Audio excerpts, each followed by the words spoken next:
নমস্কার বন্ধুরা, আমি অর্ক রায়। আমার ইউটিউব চ্যানেল দৈবানিক চ্যানেলটি অবশ্যই লাইক, শেয়ার এবং সাবস্ক্রাইব করুন। পাশে থাকা বেল আইকনটি অন করে দিন যাতে জ্যোতিষ সংক্রান্ত যে কোনো সমস্যার প্রতিকার আপনি বাড়িতে বসে জানতে পারেন। আজকে বলতে চলেছি আপনার জন্মকুণ্ডলী অনুসারে রাহুর বিভিন্ন ভাবের ফলাফল। জন্মের 12টি ভিন্ন অবস্থানে রাহুর সাথে কি হয় বা রাহু কোন জন্মচক্রের কোন স্থানে বসে থাকলে কী ধরনের ফলাফল দেয় সেটা নিয়েই এই ভিডিওতে আমি সম্পূর্ণ বিস্তারিত আলোচনা করতে চলেছি। মহাজাগতিক রাহু কেতুর বর্তমান অবস্থান। রাহু প্রথম ঘরে বা মেষ রাশিতে বা চন্দ্র সূর্যের সাথে আপনার চারপাশের সবাই আপনাকে অবমূল্যায়ন করবে এবং আপনাকে অনুভব করবে যে আপনি অদক্ষ, কিন্তু এতে হতাশ আপনি হবেন না। আপনাকে নিজেকে ভালোবাসতে হবে। আপনার আত্মবিশ্বাস বিকাশ করুন এবং ভালো নতুন পোশাক পরিধান করুন যাতে আপনি নিজের সম্পর্কে খুশি হতে পারেন। বিনা দ্বিধায় সকল মানুষকে আন্তরিকভাবে গ্রহণ করুন। অনলাইনে দেখা করতে বা সংযোগ করতে অবিলম্বে যান। শুধুমাত্র সীমিত সময়ের জন্য, শুধুমাত্র সেই লোকেদের সাথে যাদের আপনার উপস্থিতি এবং আপনার দক্ষতা প্রয়োজন এবং সম্মান আপনাকে করে। আপনার অংশীদারিত্ব আপনার হৃদয়ের গভীরতা থেকে হওয়া উচিত। অন্যদের যখন সত্যিকার অর্থেই আপনার প্রয়োজন হয় তখন তাদের সাহায্য করার চেষ্টা করুন, তবে কারোর সাথে খুব একটা জড়াবেন না। আপনার শক্তি অপ্রয়োজনীয়ভাবে তাদের দ্বারা নিষ্কাশন হতে দেবেন না। যদি কোনো অংশীদারিত্বে আপনার সম্ভাবনার অপব্যবহার করা হয় তাহলে পরে নম্রভাবে দূরে চলে যান এবং নিজের দিকে মনোনিবেশ করুন। বিশ্ব বা দ্বিতীয় ঘরে রাহু। আপনার সম্পদকে অবমূল্যায়ন করবেন না। আপনার পরিবার, মুখ, আপনার ভয়েস এবং আপনার সম্পদকে ভালোবাসুন। আপনার দাঁতের ভালো যত্ন নিন। আপনার পরিবারের জন্য কঠোর পরিশ্রম করুন। অন্যরা কী বলছে তা শুনুন। মিষ্টি কথা বলুন এবং সহজলভ্য স্বাস্থ্যকর খাবার খান। আপনার সঙ্গী অন্যরা কীভাবে আরও সুস্থ, ধনী এবং সুখী হতে পারে তা আন্তরিকভাবে অনুসন্ধান করুন এবং আপনার সঙ্গীর সম্পদ এবং পরিবারকে আন্তরিকভাবে গ্রহণ করুন। তৃতীয় ঘরে রাহু বা মিথুন রাশিতে রাহু।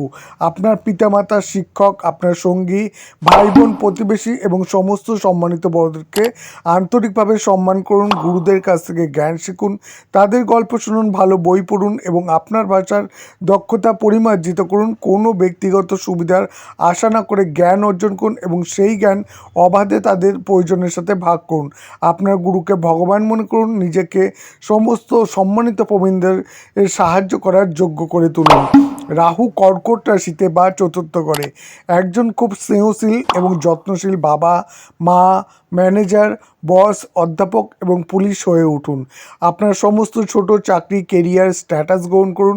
কর্মজীবনে অবশ্যই শৃঙ্খলা থাকতে হবে। বড় পুরস্কারের প্রত্যাশা ছাড়াই আপনার কাজ করুন এবং আপনার কাজগুলিকে ভালোবাসার সাথে এবং যত্ন সহকারে অর্পণ করুন। যারা আপনার অনুপস্থিতিতেও সেই কাজটি আনন্দের সাথে করতে ইচ্ছুক যাতে আপনার ঘরের জীবন আরামদায়ক এবং শান্তিপূর্ণ হয়।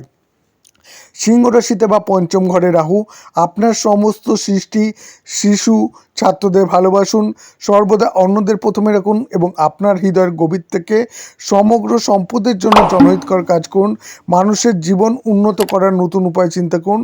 আপনার অতিথিরা যখন আপনার পার্টি থেকে ফিরে আসে তখন তাদের খুশি হওয়া উচিত এবং পর্যাপ্ত অবসর সময় এবং মজার সময় পেতে আপনাকে একজন আন্তরিক এবং দ্রুত কর্মী নিরাময়কারী হতে হবে। ষষ্ঠ ঘরে বা কন্যা রাশিতে রাহু। সমাজের দুর্বল শ্রেণীর জন্য সহানুভূতিশীল হন এবং আপনার আয়ের একটি অংশ আন্তরিকভাবে দান করুন। নিয়মিত উপার্জন যারা কখনোই ফিরে আসতে পারে না, একজন নিঃস্বার্থ নিরাময়কারী হন। বিনামূল্যে সেবা করুন এবং আপনার দৈনন্দিন কাজগুলিকে প্রাধান্যের ভিত্তিতে উদ্যমীভাবে সম্পাদন করুন যাতে আপনার পরের দিন সকালে তাজা ঘুম থেকে ওঠার জন্য সুস্বাস্থ্য বজায় রাখতে এবং আপনার দৈনন্দিন কাজগুলি আনন্দের সাথে করতে রাতে শান্তিতে ঘুমানোর পর্যাপ্ত সময় আপনি পান। সপ্তম ঘরে রাহু বা তুলা রাশিতে রাহু। আপনার শারীরিক এবং মানসিক উভয় স্বাস্থ্য বজায় রাখার জন্য আন্তরিক প্রচেষ্টা করুন যাতে আপনি অন্যের ঝামেলা, সংকটের সময় সহজেই উপলব্ধ হতে পারেন। শুধুমাত্র একটি সুস্থ শরীরের সাথে আপনি কার্যকরভাবে অন্যদের অসুবিধার সাহায্য করতে পারেন। নিজের স্বাস্থ্য সুস্থ রাখতে ভালো ব্যায়াম এবং যোগব্যায়াম, সঠিক খাদ্যাভ্যাস এবং ধ্যানে নিযুক্ত হন।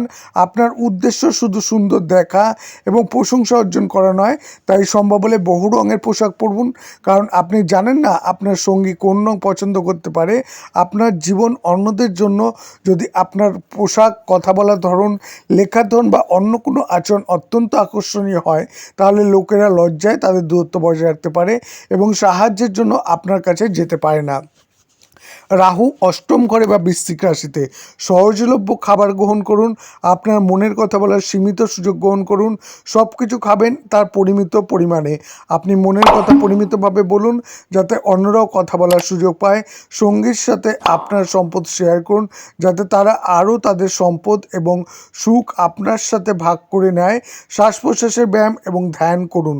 ধনু রাশিতে রাহু বা নবম ঘরে রাহু। আন্তরিকভাবে এবং ঘন ঘন মানুষের সাথে যোগাযোগ করুন।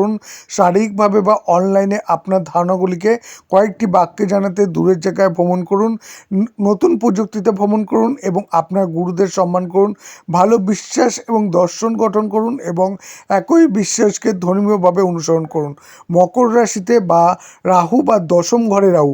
নিঃস্বার্থভাবে বারবার লোকেদের আপনার বাড়িতে আমন্ত্রণ জানান, অতিথিদের আতিথেয়তা দেখান, আপনার বাড়ির জন্য বিভিন্ন সংস্থান সংগ্রহ করুন। নিশ্চিত করুন যে আপনার পরিবারের সকল সদস্য এবং অতিথিরা আরামদায়কভাবে যাতে সব কিছু থাকতে পারেন। আর আপনার মা এবং অন্যান্য প্রিয়জনকে তাদের নিজের বাড়িতে আরাম পেতে সাহায্য করুন।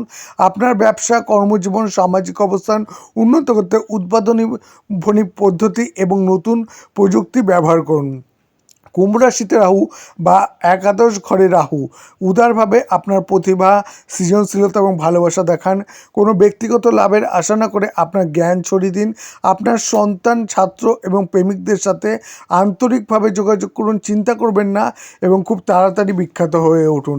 মীন রাশিতে রাহু বা দ্বাদশ ঘরে রাহু। একটি স্বাস্থ্যকর দৈনন্দিন রুটিন বজায় রাখুন। সমস্ত অসুবিধাগুলিকে আনন্দের সাথে গ্রহণ করুন। অসুস্থতার জন্য সময় মতো চিকিৎসার সন্ধান করুন এবং সকলের সমস্যার সময় মতো সমাধান করার জন্য যথাসাধ্য চেষ্টা করুন, যাতে আপনি নিজেকে আপনার দৈনন্দিন দায়িত্ব থেকে বিচ্ছিন্ন করতে পারেন এবং সৃজনশীল হওয়ার জন্য কিছু সময় বের করুন। প্রার্থনা, ছবি আঁকা, গান, ব্লগ এবং কবিতা লেখা, নাচ, প্রিয় বিনোদন ভিডিও দেখা, যাওয়ার জন্য দীর্ঘ হাঁটা এবং সাইকেল চালানো, কল্পনা, ধ্যান, বিদেশি জায়গায় যাওয়া, ঈশ্বরের সাথে সংযোগ করুন নিজেকে।